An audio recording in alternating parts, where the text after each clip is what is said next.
하나님을 찬양할 수 있는 사람은 누구만 찬양할 수 있냐면 구원받은 자들만.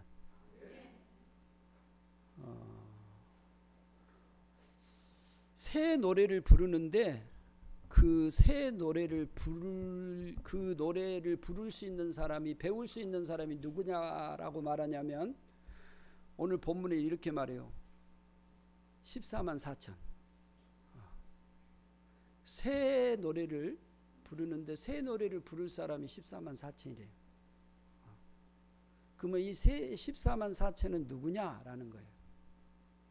우리가 이 앞에도 보았습니다. 14만 4천은 하나님을 믿고 구원받은 많은 사람을 가리킨다 그랬어요. 요한계시록은 여러분 그 문자로만 한 것이 아니라 상징으로, 그래서 요한계시록은 세 가지가 그 문학 장르가 있어요. 하나는 그 서신서, 그래서 서신서라면 그 문자적인 그 의미예요. 그 다음에 하나는 묵시, 계시적인 거예요. 그 다음에 세 번째는 뭐냐면 그 상징적인 거예요. 그래서 요한계시록을 여러분이 볼 때, 상징적인 말이 나오니까 잘 몰라요. 그리고 이거 무섭다라고 생각하는 거예요. 여러분 묵시 문학의 그 묵시 문학은 어떤 거냐면 우리나라로 말하면 우리가 일본에게 이렇게 그 압박을 받았잖아요. 그러니까 그런 상황에서 쓸 때 이 문학을 이렇게 말을 표현하거든요. 그러니까 그 고통 가운데 있을 때 직접적으로 말을 못 해요.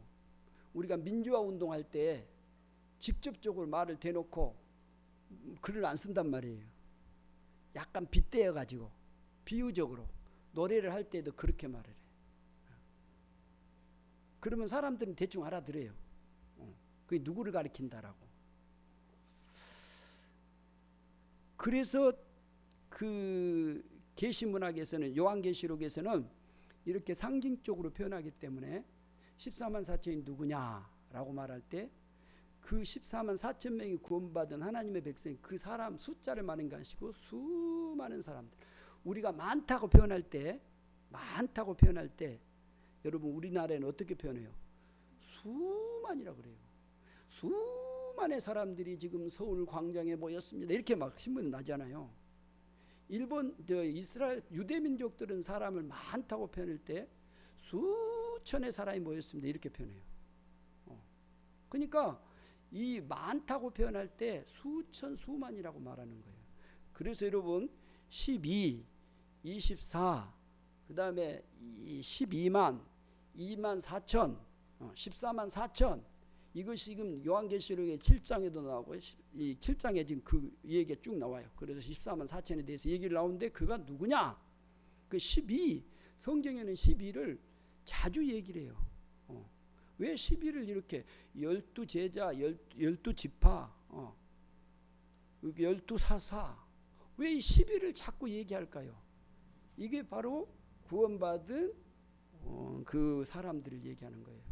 그러니까 신약에서 12는 신약에 구원받은 사람, 구약에서 12는 구약에서 구원받은 사람. 그러면 이제 24는 신약과 구원이 받은 사람들. 그 다음에 12만은 12,000은 더 많이 받는 사람, 24,000은 그보다 더 많게, 그 다음에 14만은 수많이, 그 많은. 그래서 다윗이 시편에 보면 사울은 천천히요, 다윗은 뭐라 그랬어요? 만만이라고 말하는 거예요. 그런 말들을 왜 표현하겠어요? 그 많다라는 것을 얘기하는 거예요. 여러분 오늘 이 14만 4천은 하나님의 구원받은 사람들이에요. 이 사람들은 누구에게 속한 사람이라고요? 하나님께 속한 자들이라고요. 하나님께 속한 자들. 여러분이 어디에 속하느냐라는 건 대단히 중요해요. 여러분은 지금 어디에 속해 있습니까? 누구에게 속했습니까? 이거예요. 그래서 성경에 보면 인쳤다 그래. 인쳤다. 입맞은 자 그렇잖아요. 입맞은 자. 입맞았다 그 말은 여러분 누구에게 속했느냐라고 말하는 거예요. 입 맞았다. 여러분 13장에는 누가 나오냐? 육륜주의 나와요. 입 맞은 자들은 이렇게 말해요. 입 맞은 자는 누구냐? 어린 양의 입 맞은 자가 누구를 가리키냐? 이게 입 맞았다 그 말은 여러분 쉽게 말하면 이런 거예요. 우리나라 소 있잖아요. 소의 꼬리표를 딱 붙여서 몇 번, 교도소 가면 이름 안 불러요. 몇 번 딱 그래요. 몇 번 나오세요. 이렇게. 그 사람이 지금 누구다라는 것이 번호로 딱 표시돼 버리는 거예요. 그 사람이 어디에 속해 있다라는 걸 알 수 있는 거예요. 입 맞았다, 인쳤다 그 말은 어디에 속했다라는 걸 말해주는 거예요. 그러니까 우리가 어디에 속했느냐? 그러면 이제 오늘 본문에 보면 거기 나와요. 내가 어디에 속했느냐라는 것이 누구의 그 이름이 나한테 있느냐라고 말하는 거예요. 그러니까 인쳤다 그 말은 내가 누구에 속했느냐라는 거예요. 누구 이름이 내한테 있느냐 그 말이에요. 여러분 누구에 속했습니까? 그러면 누구의 이름이 여러분에게 있어요? 예수님의 이름이. 오늘 본문에 보면 하나님의 이름과 어린 양의 이름이 있다는 거예요. 하나님의 이름과 어린 양의 이름이 있는 사람, 그게 속한 사람이란 말이에요. 하나님께 속한 자들이란 말이에요. 그런 자들이 하나님에 속한 자들이 누구냐라는 거예요. 오늘 여러분 우리는 어디에 속한 사람으로 지금 살고 있느냐? 나는 어디에 속했는가? 이걸 여러분한테 물어보면 알아요. 정말 믿음이 있는 사람들은 자기 스스로 고백할 수 있어요. 예수 그리스도 그 이름이 여러분에게 있다면, 하나님이 여러분 마음에 있다면 여러분은 하나님에 속한 그 인침을 받은 자란 말이에요. 그래서 오늘 14만 4천 또 성경에 나오는 24장로, 이건 누구를 다 속하냐면 하나님께 속한 자들이에요. 구원받은 하나님의 백성들을 말할 때 요한계시록에는 24장로들이 그리고 보호자 앞에서 그 네 생물 앞에서 그 장로들 앞에서 찬양을 하는 모습들이 나타나거든요. 그게 바로 누구냐? 구원받은 하나님의 사람들, 하나님에게 속한 자들이란 말이에요. 여러분이 하나님에 속한 자들이 확실합니까? 이건 분명하게 여러분이 신앙생활하면서 예수를 믿으면서 이것이 정확하지 않으면 안 돼요. 내가 마귀에게 속했는가? 하나님에 속했는가? 물어보면 돼요. 그래서 마귀에게 속한 사람들은 맨날 마귀한테 가서 나 좀 봐주시오.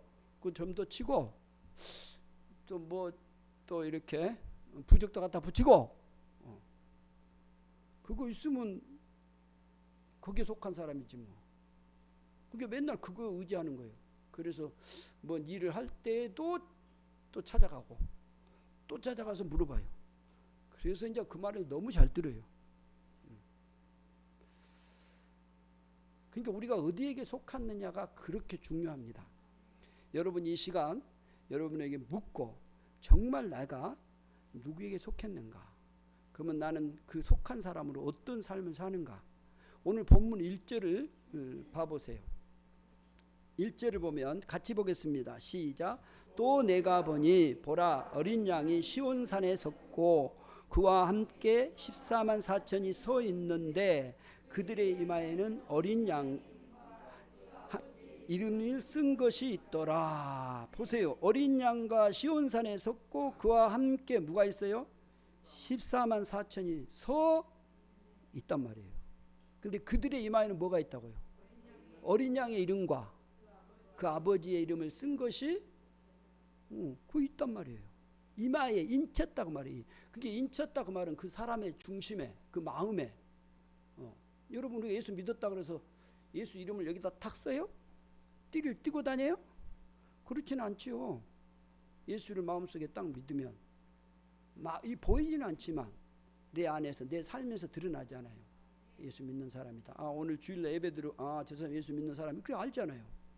그 인친 거예요. 인친 거. 예수께 하나님께 속한 자들, 그들은 그들의 이름이 그들에게 있단 말이에요. 그래서 요한이 지금 이 놀라운 광경을 하나님으로부터 지금 보는 거예요. 그래서 지금 이게 몇 번째냐면 이 요한계시록 6장부터 16장까지를 보면 그 어떤 얘기가 나오냐면 7가지 인, 그 다음에 7가지 나팔, 7가지의 표적, 7가지 대접, 이것이 요한복음 6장, 요한계시록 6장에서 16장까지 이것이 쭉 이걸 설명하는 거예요. 이것이 이렇게 돌아가면서 얘기를 하는 거예요. 그러니까 이거 뭔 말인지 절대 어렵지 않아요. 인칭 그것이 이렇게 7인, 7나팔, 7표적, 7인침. 근데 오늘 여기 나오는 13장에는 이제 12장부터 13장, 14장까지는 7표적이 나오는데 그 표적이 첫 번째 표적이 뭐냐면 그 여자 그 아이 용에 대한 것이 첫 번째 표적이고, 그 다음에 하늘의 그 바다의 짐승 두 번째 표적이고, 세 번째가 땅의 짐승, 이게 16장이에요. 그래서 666이 누구냐? 그게 바로 그 표적이 바로 세 번째 표적이에요. 땅의 짐승이에요. 땅의 짐승. 그 표적. 그 다음에 14장에서 네 번째 표적이요. 네 번째 표적이 뭐냐면 14만 4천과 어린 양이란 말이에요. 이걸 지금 우리가 지금 보고 있다고요. 14장에서. 이게 14만 4천은 어디에 속한 자냐? 누구가 그 속에 인쳐 있느냐라는 거예요. 그 안에 하나님과 어린 양이 인쳐 있다라고 말하는 거예요. 3절을 봐보세요. 3절 2절부터 볼까요? 2절 3절 시작. 내가 하늘에서 나는 소리를 들으니 많은 물소리와도 같고 큰 우레소리와도 같은데, 내가 들은 소리는 검은 고 타는 자들이 그 검은 고를 타는 것 같더라. 그들이 보좌 앞과 내 생물과 장로들 앞에서 새 노래를 부르니 땅에서 속량함을 받은 14만 4천 밖에는 능히 이 노래를 배울 자가 없더라. 아멘. 소리가 들려오는데 처음에는 많은 물소리 같았어요. 그 노래소리 같아요. 근데 내가 자세히 들어보니까 그 소리가 어떤 소리였어요? 내가 들은 소리는 검은 고 타는 자들이 그 검은 고를 타는 것 같더라. 그 소리가 검은 고 타는 거예요. 그래서 그 3절에 더 자세히 설명을 해줘요. 그들이 보좌 앞과 내 생물 장로 앞에서 무슨 노래를 불러요? 새 노래를 불러. 새 노래. 근데 그 새 노래를 부를 사람이 누구라고요? 14만 4천. 하나님의 구원받을 사람만이 그 새 노래를 배울 자들이란 말이에요. 그러니까 여러분 찬양할 수 있다는 것이, 여러분 찬양하면서 막 감사가 되잖아요. 이게 얼마나 큰 은혜인 줄 아세요? 구원받지 않는 사람은 뭔 은혜가 되겠어요? 하나도 은혜 안 돼요. 감동도 안 되고. 여러분 교회 찬양이 보면 고대 찬양에서는 이렇게 내려져서 이렇게 쭉 하나 재미없어요. 근데요 구원받은 사람들이 그 찬양을 딱 부르면요 얼마나 감동되는지 몰라요. 이게 구원받은 하나님의 백성들만이 이 노래를 배울 수 있고 이 노래를 찬양할 수 있단 말이에요. 그 사람들이 누구라고요? 하나님의 속한 자들, 하나님의 백성들이란 말이에요. 수많은 구원받은 하나님의 백성들을 말하는 거예요. 이 백성들이, 하나님의 속한 이 사람들이 어떤 삶으로 어떻게 살아가는가를 오늘 본문 이제 4절에서 잘 설명을 해주고 있습니다. 첫 번째로 여러분 4절에 보면 뭐라고 말하냐면 이 사람들은, 그래요. 이 사람들은 누굴까요? 여러분 한글 다 알잖아요. 이 사람들은 그 앞에 사람들 말하는 거지. 수많은 구원받아서 14만 4천 구원받은 사람들, 하나님의 구원받은 이 사람들은 뭐예요? 여자와 더불어 더럽힘을 당하지 아니하고 어떤 자라고요? 순결한 자라는 거예요. 이것이 하나님에 속한 자들이에요. 순결한 자들. 여기 뭐 여자와 더불어 더럽히지 않았다, 이것은요 그냥 이게 육체적인 관계로 그런 관계만을 얘기한 거 아니에요. 여기는 그때 당시에는 거의 다 그 신이 여신 이런 신들이요, 여제 사제들 이런 관계예요. 그러니까 이 여자를 가리키는 것은 로마 시대에 있어서는 뭐냐면 신을 가리켜요. 신. 그러니까 그 신들과 더럽힘, 그들과 더불어 더럽힘을 당하지 않았다. 이것은 그들을 섬기지 않고 그들과 우상 숭배하지 않는 자들을 말하는 거예요. 그 요한계시록에 보면 이 간음 이런 것들의 관계가, 이것이 로마에서는 그 로마에서의 그 신을 여자로 표현하거든요. 그 왜 그러냐면 그 신이 그들이 그 복을 준다고 하기 때문에 그래요. 그래서 그 여러분 만들어 놓은 그 고대 그리스 신화들을 다 봐보세요. 여자 신들이 많아요. 다신 막 이런 걸 만들어 가지고 그 신이요, 신. 그리고 그 신하고 이제 그 같이 이런 어떤 그 관계를 가지면서 섬기는 걸 말하는 거예요. 그러니까 하나님의 구원받은, 하나님에 속한 그 사람들은 그것들과 더럽혀지지 않고 어떤 자냐? 순결한 신부예요. 그래서 여러분 우리가 그리스도의 그 신부라고 말해요. 거룩한 신부라고 말하는 거예요. 더럽혀지지 않는 신부, 우상 숭배하지 않는 자들, 하나님 앞에서 이런 순결한, 오직 주님만 나의 왕이시고 나의 주인이란 말이에요. 여러분 성경에서 간음을 하나님이 가장 싫어하지 않아요. 이게 간음이 뭐냐면 하나님을 주인으로 하나님과 결혼을 했는데 그 결혼관계를 깨버리고 다른 사람한테 마음이 있다든가 그 마음을 두고 있다든가 그 어떤 바람을 피우고 다닌다든가, 그건 뭐예요? 그럴 때 하나님이 그 언약을 약속을 했는데, 결혼하면서 약속을 했잖아요. 난 당신을 책임지겠습니다. 나는 당신만 바라보겠습니다.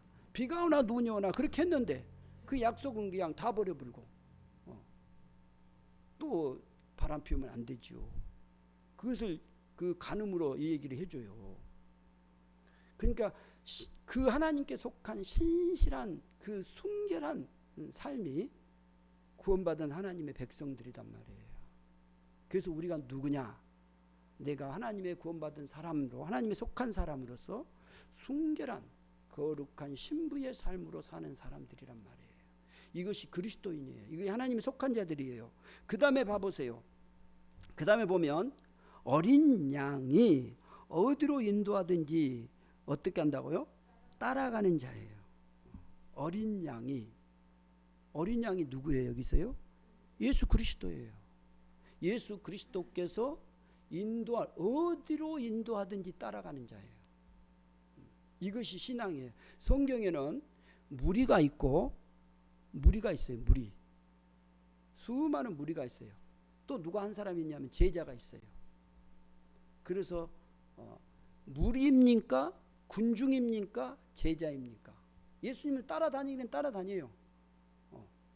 근데 여러분 군중과 제자의 다른 점이 뭔지 아세요? 군중은 따라다녀요. 그래서 예수님이 막 기적에 막 박수 쳐요. 할렐루야 그래요. 그런데 이 군중은 자기한테 손해가 된다든가 자기 마음에 안 든다든가 그러면요 그 다음에 딱 비춰져 버려요. 그리고 안 따라가요. 이게 안 되겠다고 가버려요. 그래서 군중들은 바쁘다든가 뭔 일이 있으면 가버려요. 근데 제자들은 여러분 아무리 어떤 일이 있어도요 끝까지 주님을 따르는 자들이 제자들이에요. 내 마음에 안 들어도, 내가 잘 몰라도, 내가 손해를 볼 것 같아, 내가 이렇게 따라가면 죽을 것 같아요. 그래도 가는 것이 제자예요. 제자와 군중은 100% 달라요. 다 모여. 예수님은 막 그때 슈퍼스타이기 때문에 수많은 사람이 따라다녀요. 그런데 군중은 어떤 상황이 오면 다 가버려요. 그러나 제자는 끝까지 그분을 따르는 거예요. 그러니까 이건 어린 양이 어디로 가든지 따라간다 그 말은 내가 어떤 상황에서 주님을 따르는 삶을 말하는 것입니다. 구원받은 하나님의 백성들은요 주님을 끝까지 따라가는 거예요. 그거이 구원받은 백성이라고요. 근데 얼마나 많은 사람들이 군중으로 신앙생활을 하는지 몰라요.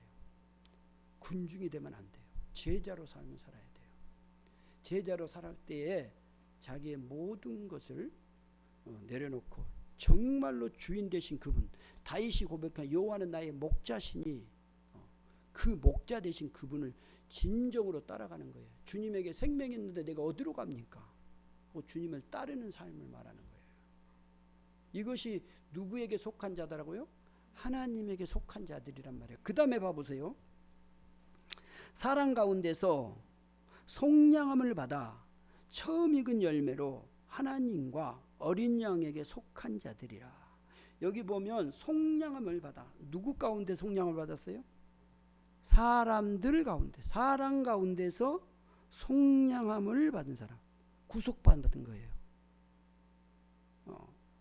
예수 그리스도의 그 대속하심을 통해서, 값을 지불함을 통해서 우리가 속량함을 받았단 말이에요. 십자가의 죽음을 통해서 우리가 그분을 믿음으로 구원을 받은 자란 말이에요. 속량함을 받은 자인데 여기 이렇게 말해요. 속량함을 받아 처음 익은 열매로라고 하면, 처음 익은 열매. 여러분, 처음 익은 열매예요. 성경에서는 처음 열매, 첫 열매를 누구 것이라고 말하죠? 하나님 것이라고 말하는 거예요. 첫 열매로, 처음 익은 열매로 하나님과 어린 양에게 속한 자들, 이것이 하나님의 속한, 이게 내가 처음 익은 열매로 하나님께, 하나님의 것으로 내가 삶을 사는 거예요. 하나님은 우리에게 너는 내 것이다 라고 말해요. 여러분, 하나님이 여러분 보고 네 내 것이야? 그러면 여러분이 어때요? 감사가 되고 부담이 가요? 할렐루야. 우리는 다 할렐루야가 돼. 근데 저 먼 사람들은 너가 내 것이다 그러니까 부담을 느껴요. 그러면 내 돈도 하나님 거네, 내 재산도 하나님 거네. 가장 따져보니까 부담을 느끼게. 그건 근데 하나님에 속한 사람들은 이게 되는 거예요. 그래서 여러분이 하나님 앞에 내 것이 아니고 하나님 것입니다 라고 고백이 되는 거예요. 그래서 신앙으로 여러분이 고백되면서 드려진 그 예배라니까요. 주일날 구별 드리는 것도, 시간도, 내 몸도, 재산도 다 하나님 것이라고요. 그래서 하나님이 너는 내 것이야. 그것은 무엇을 의미하는지, 너는 내 것이다, 그 말은 하나님이 다 책임지는 것이고 하나님 안에 있는 것이에요. 얼마나 귀한 거예요. 이보다 더 귀한 복이 어디 있겠어요. 그런데 사람들이 부담을 느껴요. 하나님 것이면 이제 여기는 절대 그런 사람이 없다고 봐요, 우리는. 근데 서울 사람들은 많이 그래. 여러분, 우리는 하나님의 것입니다. 이것이 어디에 속한 사람이라고요? 하나님께 속한 자들이라고요. 그 다음에 여러분 봐보세요. 그 다음에 5절을 보겠습니다. 5절 시작.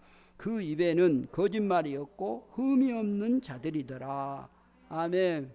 여러분, 그 입에는 뭐가 없다고요? 그 입은 누구 입일까요?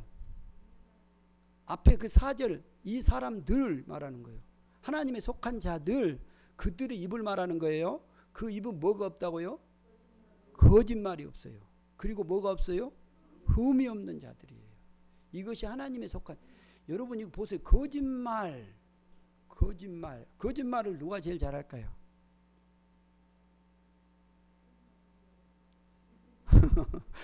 거짓말을 제일 잘하는 사람이 누구냐? 마귀예요. 어떻게 알았어요? 여러분, 성경에는 사단, 마귀, 이 마귀 그 원어가 뭐냐면 디아볼로스. 이 마귀라는 그 원어의 그 헬라의 뜻이 디아볼로스라고요. 근데 이 디아볼로스의 뜻이 중요해요. 디아볼로스라는 말은 어떤 말이냐면 거짓말하는 자. 또 봐보세요. 이 디아볼로스는 이간질하는 자. 이간질해. 여러분 이 디아볼로스는요 비판하고 비난하는 거예요.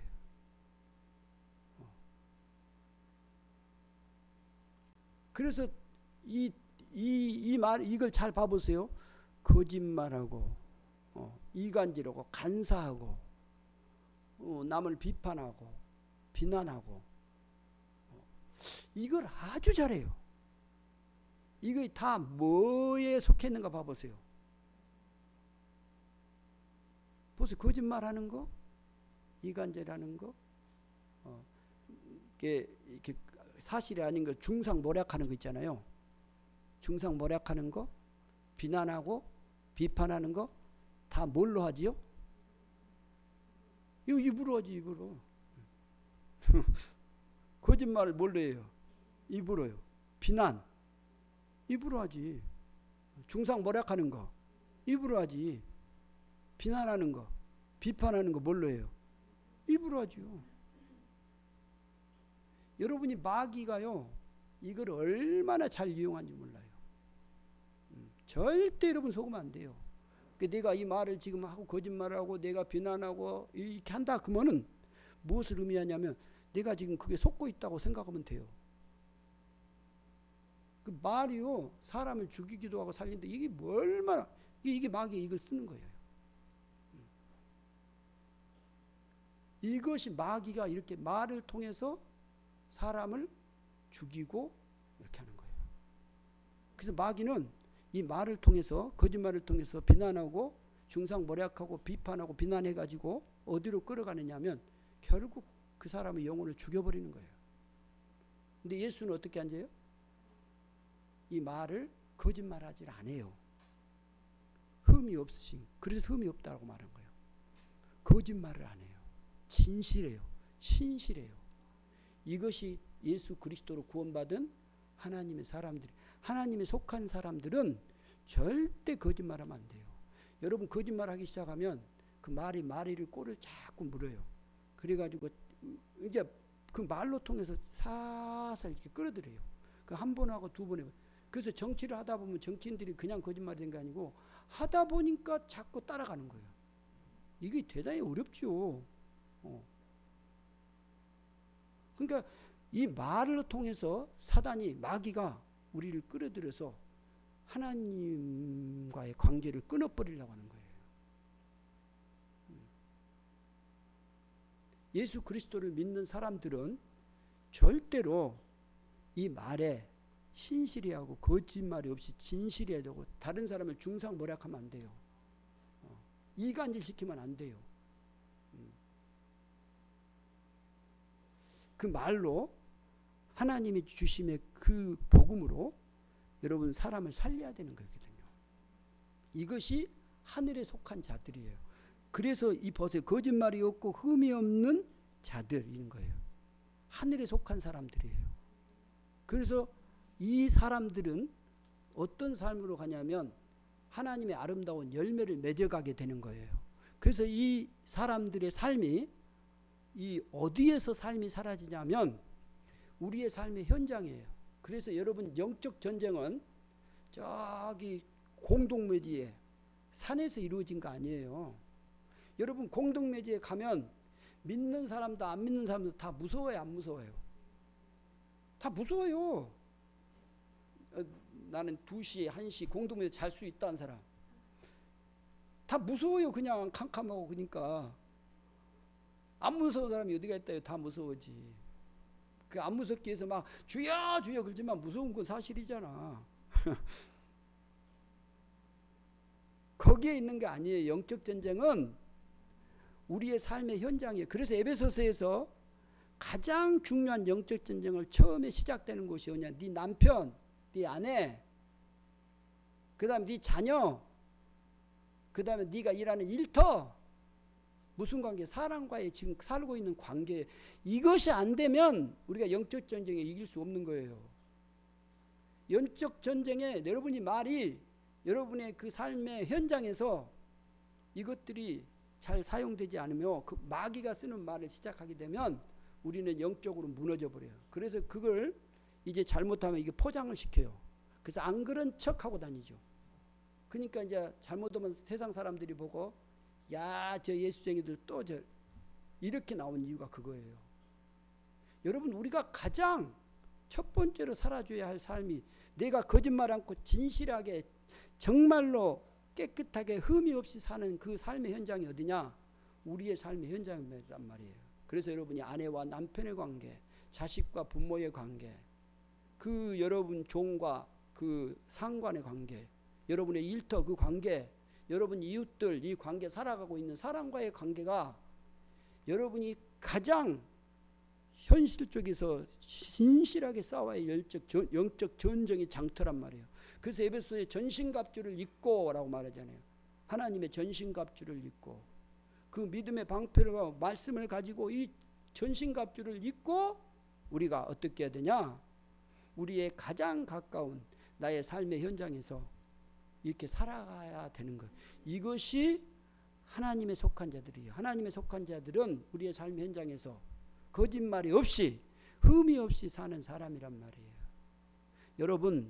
여러분이 제가 처음에 시작할 때 어디에 속하냐 그럴 때 분명히 하나님께 속한 사람이라고 말씀하셨습니다. 우리 모두는 예수 그리스도를 믿고 하나님에게 속한 자들입니다. 이제 그러면 우리가 하나님의 속한 자로서의 삶을 살아야 돼요. 하나님께 속한 자들이니까. 이 삶을 우리가 지금 우리의 현장에서 정말로 예수 그리스도만이 나의 주인으로 그분을 섬기고 그분이 인도하는 대로 그분이 나를 이끄는 대로 하나님의 그 첫 열매로 거짓이 없이 흠이 없이 진실하게 이 믿음으로 살아가는 귀한 아름다운 우리의 모든 삶의 지체들이 되기를 주의 이름으로 축복합니다. 기도하겠습니다. 아버지 하나님 감사합니다. 우리를 불러주시고 우리를 하나님의 속한 자로 세워주셔서 이 땅에서 하나님의 속한 거룩한 진실한 거짓이 없는 흠이 없는 귀한 삶으로 우리를 살아가게 해주셔서 감사합니다. 성령 이 삶으로 우리가 아름답게 하시고 주의 영광이 되게 하여 주옵소서. 감사하오며 우리 주 예수 그리스도 이름으로 기도하옵나이다. 아멘.